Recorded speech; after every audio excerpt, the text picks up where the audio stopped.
আসসালামু আলাইকুম everyone, welcome back to my channel. আমি আবার আপনাদের মাঝে ফিরে এলাম নতুন একটা রেসিপি নিয়ে, কামরাঙ্গার টক ঝাল মিষ্টি আচার। আমি এর জন্য আগে থেকেই কামরাঙ্গা কেটে এভাবে পরিষ্কার করে ধুয়ে নিয়েছি। নিয়েছি আস্ত ধনিয়া, আস্ত জিরা, সরিষা এবং পাঁচফোড়ন, শুকনো মরিচ। এগুলো আমি এক এক করে ভেজে আমি গুঁড়ো করে নিব, আধা ভাঙ্গা করে।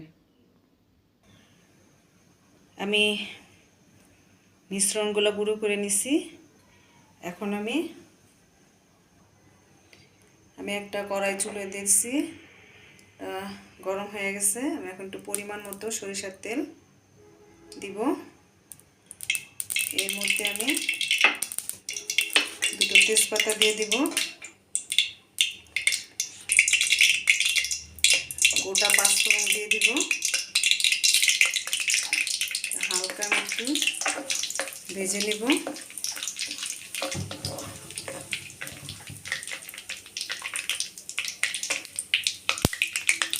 এগুলো ভাজা হয়ে গেছে। আমি কেটে রাখা কামরাঙ্গাগুলো দিয়ে নেড়ে করে দিব।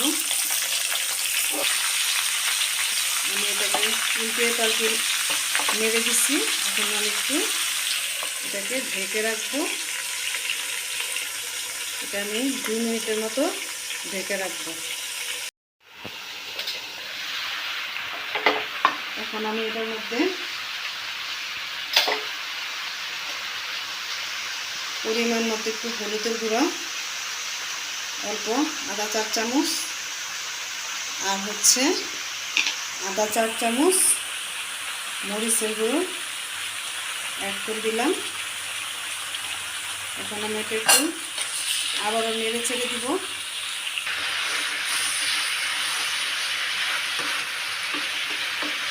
এটা আমি আবার একটু ঢেকে দিব 2-3 মিনিটের জন্য।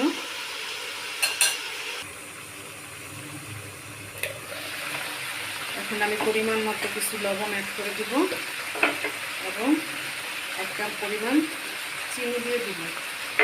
যেহেতু কামরাঙ্গাটা মিষ্টি, আপনারা যদি টক কামরাঙ্গা হয়ে থাকে তাহলে সেক্ষেত্রে চিনির পরিমাণটা একটু বেশি দিবেন। আমার কামরাঙ্গাটা একটু মিষ্টি। আর এখন তো বাজারে কামরাঙ্গার সিজন, অনেক কামরাঙ্গা পাওয়া যায়। আমি চিনিটা দিয়ে নাড়াচাড়া দিয়ে দিছি। এখন এটা আবার একটু ঢেকে দিব 2 মিনিটের জন্য। আমি অফ ক্যামেরা আর 2বার করে নেড়ে দিছি। চিনি দেওয়ার কারণে অনেক পানি উঠে গেছিলো। আর আপনার এটা আপনি গুঁড়ো দিতে পারেন। চিনি দেওয়া আচারটা কি হয়, একটু রঙটা সাদা হয়, আর গুড় দিলে আচারের কালারটা লালচে লালচে ভাব হয়। এরপর যে আমি কিছু ভিনেগার দিয়ে দিব, এটা সিরকা বলা হয়। আর যদি ভিনেগারটা আপনার কাছে না থাকে তাহলে আপনি লেবু রস দিতে পারেন। আর ভিনেগার দেওয়াটার কারণ দীর্ঘদিন আচারটা ভালো থাকে। আবারও আমি একটু ঢেকে দিব। এভাবে নাড়ার উপরে রাখবেন, নাহলে নিচে লেগে যাবে। এরপর যে আমি আগেই গুঁড়ো করে রেখেছিলাম পাঁচফোড়ন, এগুলো দিয়ে দিলাম। এটা মিক্স করে নেব। আর নাড়তে থাকবেন, না নাড়লে কিন্তু নিচে লেগে যাবে। যে পর্যায়ে দেখবেন যে পানিগুলো টেনে গেছে এবং কামরাঙ্গার থেকে যে তেলগুলো যে ছেড়ে দিচ্ছে, তখন বুঝবেন যে এটা হয়ে গেছে। এখন এটা আমি চুলার থেকে নামিয়ে নিব। আমার আচারটা রেডি হয়ে গেছে।